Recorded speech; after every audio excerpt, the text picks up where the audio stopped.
this video, I would like to explain about context in a detailed and clear way.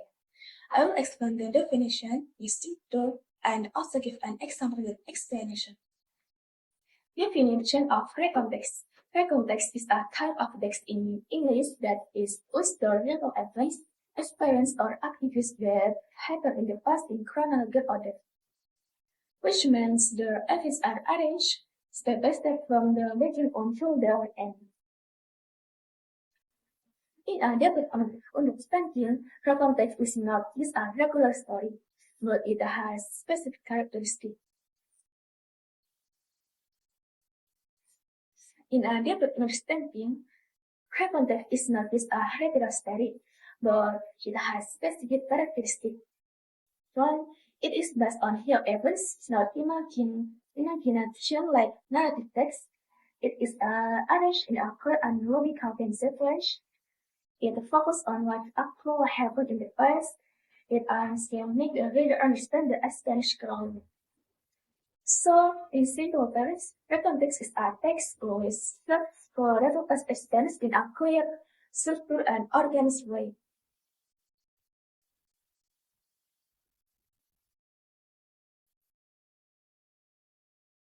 This is important because it helps us share our real experience with others, whether it is a holiday, a sport activity, or any memorable event. Structure of recontext.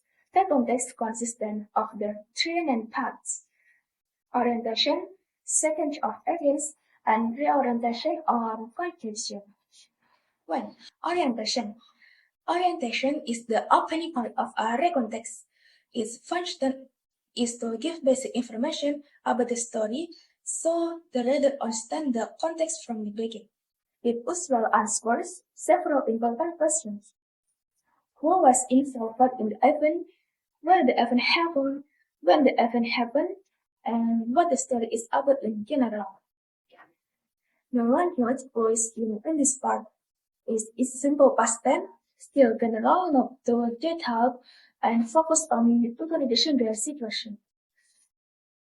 Example, last night, I went home with my friends for a short vacation.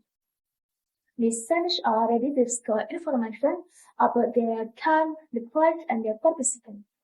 Sequence of events. Sequence of events is the main and most important part of the test. In this part, the reader explains what happens step by step from the beginning until the end. The event must be written in order, so the story becomes clear and easy to follow. This part is usually include 1. The first event, 2. The next event, and the final event. The one rescued uses past tense consistently, use time conjunctions such as first, then, after, that, next, and finally. Thus, connectors are very important because they help show the sequence of the events clearly. Example, first, to finish chatting part, then the third contracts after that to have lunch at a restaurant. 3. Reorientation or conclusion. Reorientation or conclusion is the closing part of the text. Its function is to end the story and share the reader's thoughts or opinion about their experience. This part usually contains personal feelings such as happy, excited, cheered, or grateful. A final comment about the experience. This part is important because it gives a personal part to the story and helps the reader understand how the reader feels. Example, I felt very happy and enjoyed the trip so much. Example of context and explanation. Title, My Unforgettable Holiday in Malang. Orientation. Last holiday I went to Malang with my family. We stayed there for 3 days. It was my first time visiting Malang, and I was very excited. This part is called orientation because it introduces more ways involved. where the event happened and when it happened. It gives a clear beginning so the reader understands the situation. Sequence of events. On the first day, we visited Jetting Park.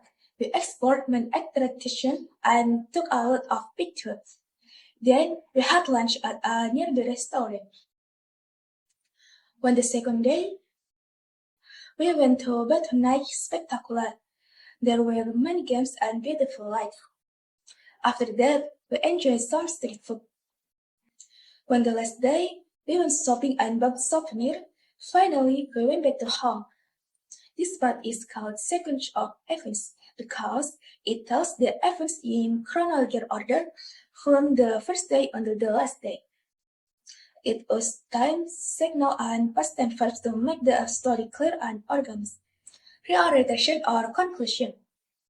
I felt very happy and grateful for this experience. It was one of the best holidays I have ever had. This part is called reorientation because it shows the British values and gives a final impression of the experience.